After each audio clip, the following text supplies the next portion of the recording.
muito medo, de muita tensão. A alma de Jesus está sobrecarregada das tensões naquele momento. Os guardas dos fariseus estão atrás de Jesus e também estão atrás de Lázaro.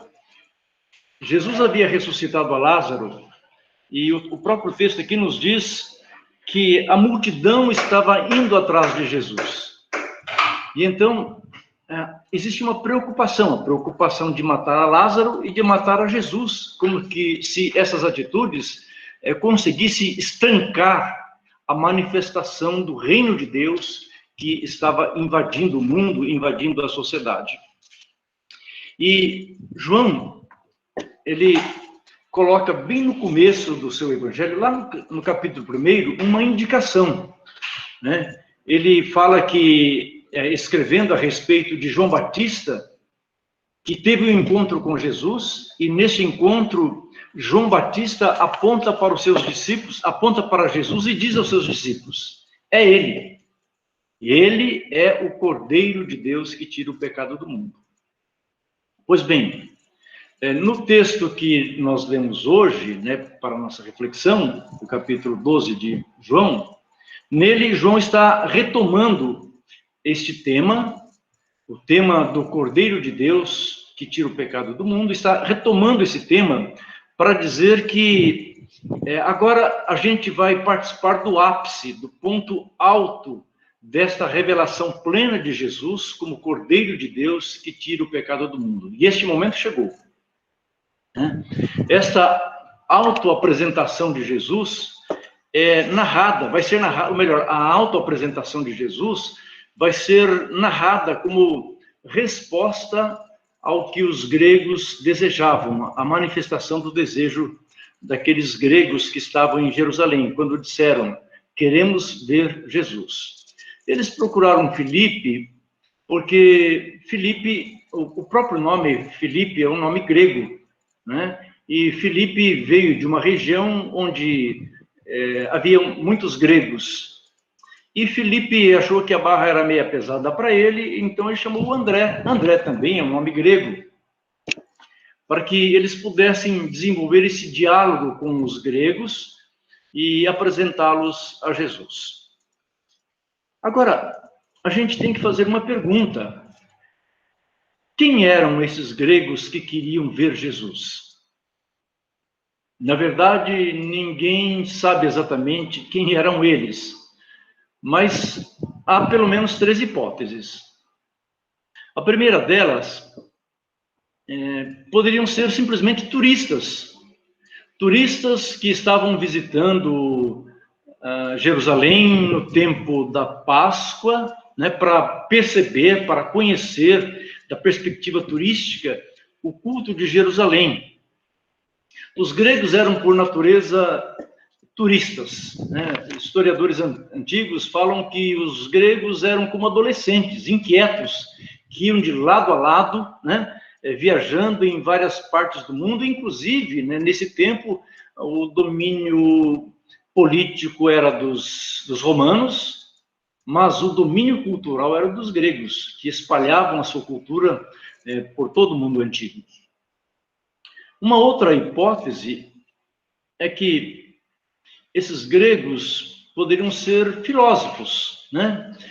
Os filósofos que eram discípulos da escola aristotélica e que eram chamados de peripatéticos, né? Os peripatéticos eram os filósofos, os mestres que ensinavam enquanto andavam, enquanto caminhavam, né? Ou seja, buscavam o ar livre, a natureza, para repartir, para compartilhar os seus pensamentos e os seus ensinos. E eles estão extremamente curiosos com este Galileu, né? Com este rapaz, com este jovem atlético, né? Que caminha pelas estradas, pelas praças, pelas ruas, ensinando a sua filosofia tão extraordinária, tão interessante a respeito da vida, que parecia, a sua pedagogia parecia, inclusive, a dos peripatéticos. E esses gregos queriam ver a Jesus com o propósito de, quem sabe, até mesmo de desviar Jesus do caminho da cruz. Eu acho que era até uma tentação, porque eles desejavam que Jesus fosse para a capital da filosofia, para Atenas, para ali, numa cadeira dos filósofos, compartilhar os seus ensinamentos tão extraordinários. Em terceiro lugar, esses gregos poderiam ser prosélitos, ou seja, gentios, estrangeiros, convertidos à religião judaica. E eles estavam na Páscoa exatamente para celebrar a sua nova fé.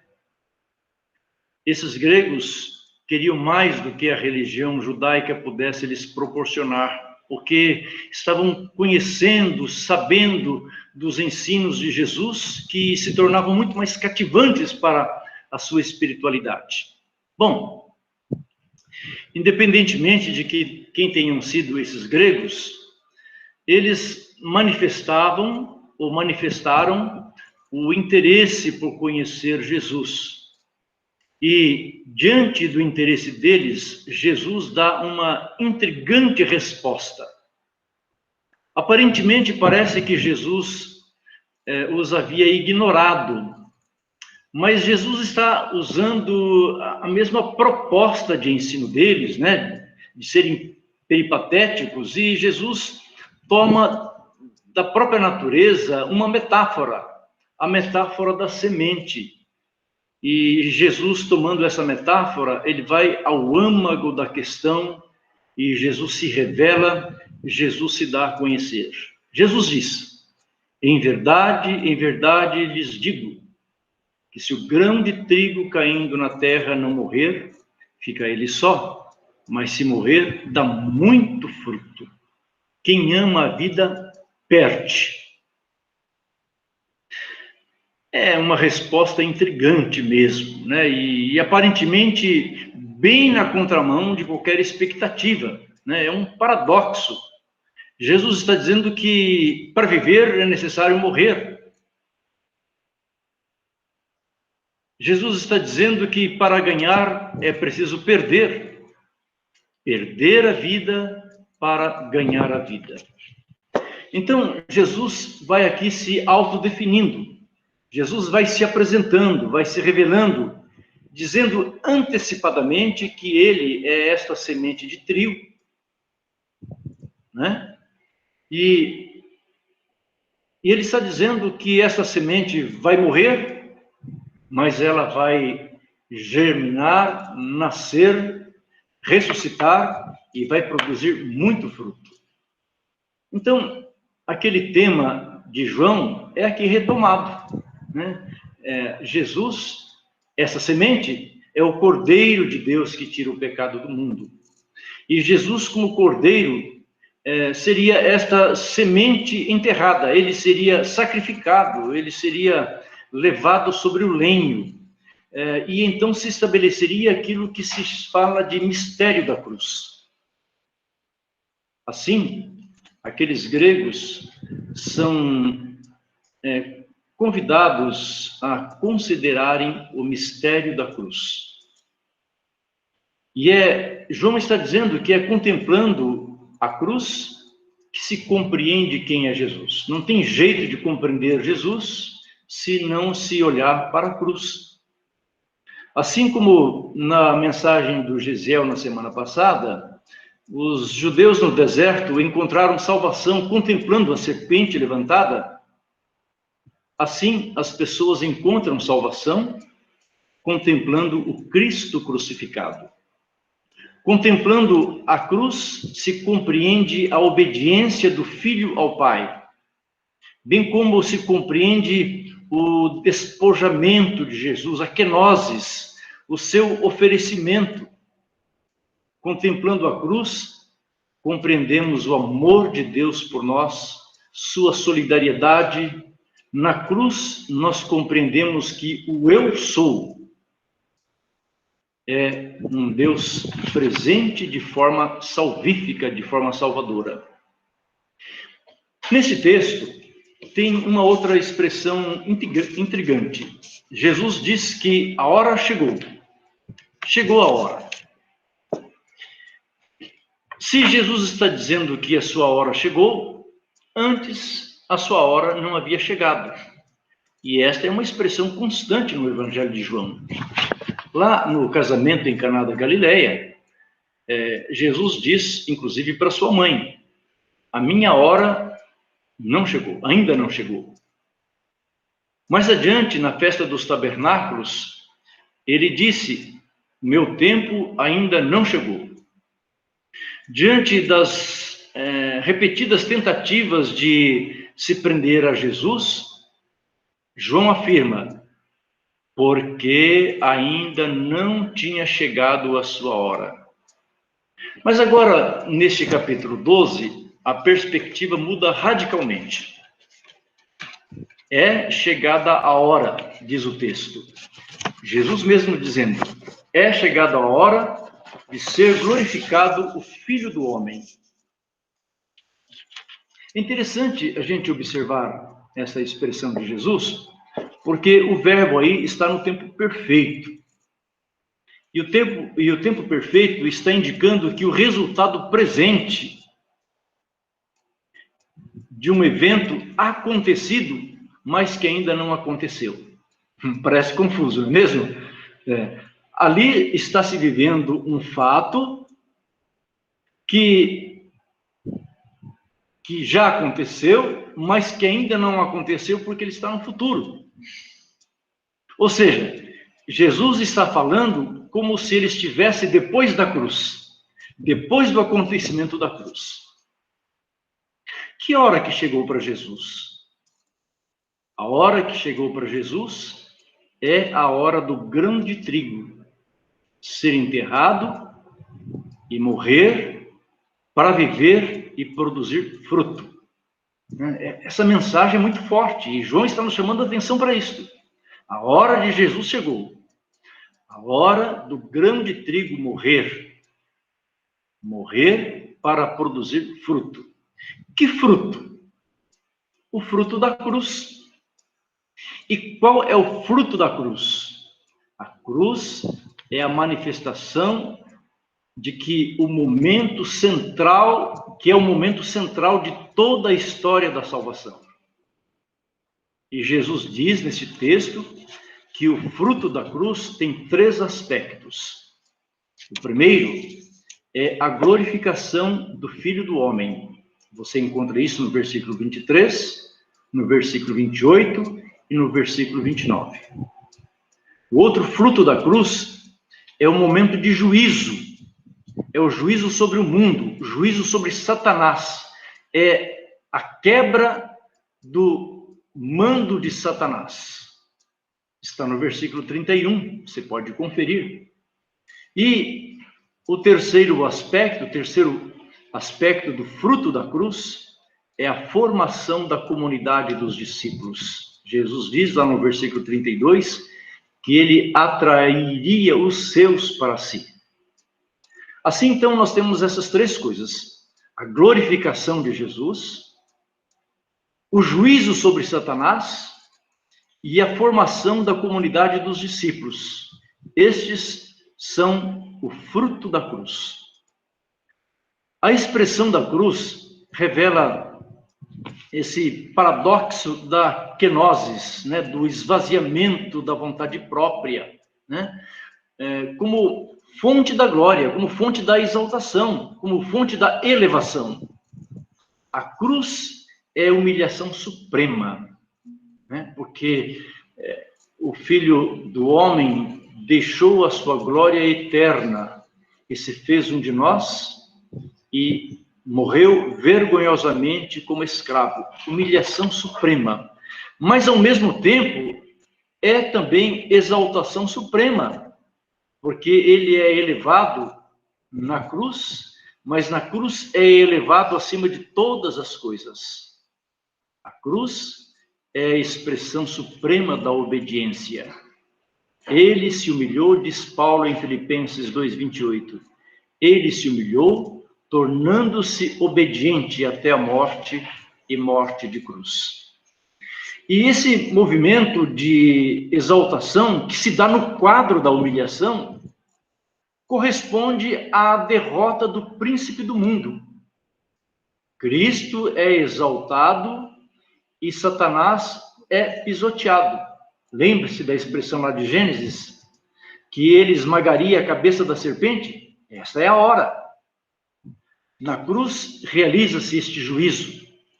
Satanás perde o poder de reter a humanidade em suas garras de escravidão. E as pessoas agora se tornam livres para serem atraídas a Cristo. A lógica do mundo, que se baseia na soberba e no egoísmo, está desmontada, está derrotada.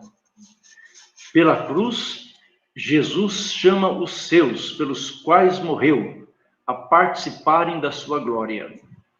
E assim, a cruz constrói a comunidade dos discípulos de Jesus, de outrora e também de agora.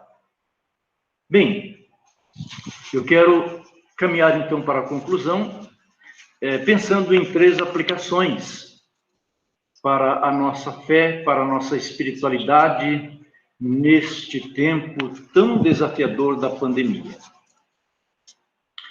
A primeira aplicação que quero considerar com vocês é que a crucificação de Jesus como clímax da salvação, pois na cruz está o Cordeiro de Deus que tira o pecado do mundo. E nós somos convidados a contemplar a cruz de Cristo, porque ela nos faz entender o quanto Deus nos amou e a si mesmo se entregou por nós. Na cruz, nós somos definitivamente perdoados, justificados e reconciliados com Deus. Nós não precisamos mais carregar a carga, o peso da culpa e do pecado que nos esmaga, que nos estraçalha.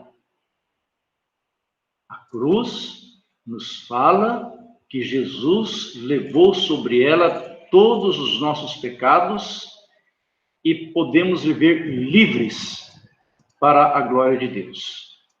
Guarde isso no seu coração. Se isso ainda não aconteceu com você, faça como os gregos. Eu quero ver Jesus, né? Eu quero olhar para a cruz. Eu quero experimentar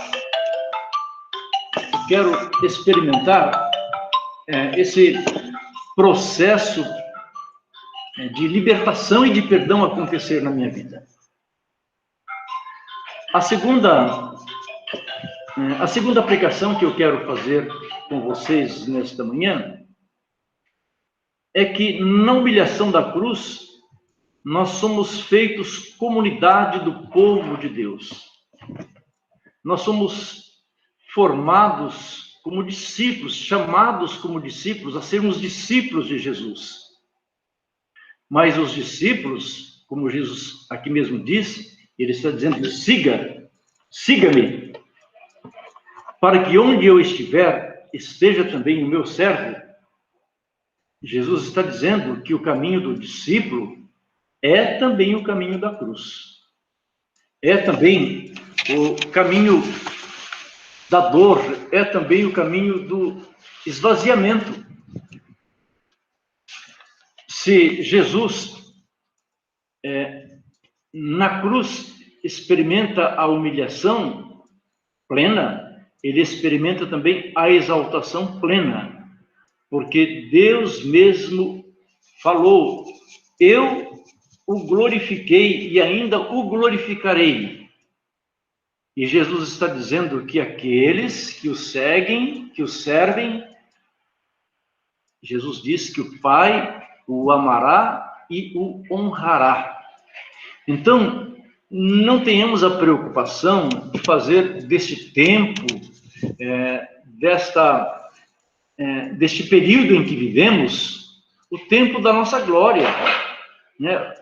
Não é o bem-estar que deve contar para nós. O que deve contar para nós é o fato de que somos discípulos de Jesus e mesmo que passemos pela cruz, e ao passarmos pela cruz, nós também, à semelhança de Jesus, seremos exaltados na sua glória, né? Então, a cruz forma a sua comunidade, a comunidade de Cristo, a comunidade do seu corpo, que se relaciona intensamente uns com os outros, carregando as cargas uns dos outros. Paulo mesmo disse, levai as cargas uns dos outros para vocês cumprirem o propósito e os ensinamentos de Jesus. E a cruz nos aponta para além da cruz, nos aponta para a eternidade. Nós somos peregrinos e forasteiros e caminhamos para o nosso destino, que é a eternidade e a glória junto com Cristo. A terceira aplicação que quero fazer é bem especificamente ao exercício da kenosis.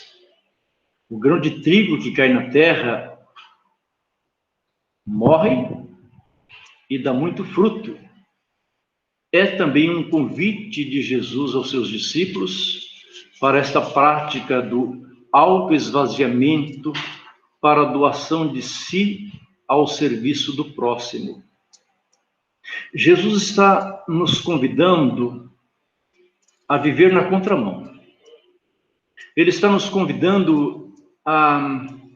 Sabe aquela imagem projetada no espelho d'água, que é o narcisismo, que é o olhar para a gente mesmo? Jesus está nos convidando a trincar esta imagem e a viver sem egoísmo, viver uma vida de doação. Quem perde, ganha. Quem morre, vive. Se alguém me serve, versículo 26, siga-me, siga-me, e onde eu estou, ali também estará o meu servo. E se alguém me servir, o Pai o honrará. Deus honra a vida e o serviço dos seus discípulos, mesmo que à semelhança de Cristo morram. Dai, disse Jesus, e dar-se-vos-á boa medida, prensada e sacudida. E eu penso que este é um desafio extraordinário, porque nesse tempo de pandemia, somos convidados a reter, a nos guardar, a nos esconder, a nos proteger. É uma proposta bem contrária de Cristo. Eu não estou dizendo que eu e você devamos ignorar os cuidados que devemos ter. Mas essa coisa da reclusão pode se tornar um perigo para nós. Quando olhamos para a história da igreja, no meio das pandemias, a gente percebe que a igreja teve um comportamento bem diferenciado. As pandemias acontecidas no terceiro século, no quarto século,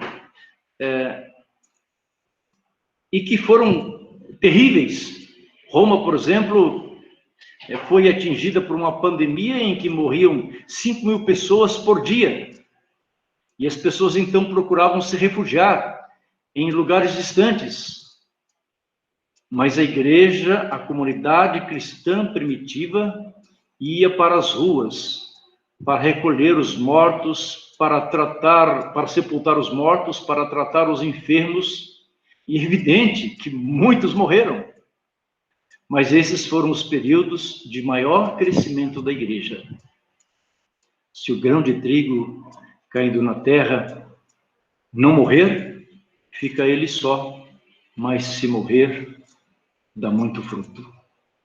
Este é o desafio que a mensagem de hoje nos propõe. Percam as suas vidas.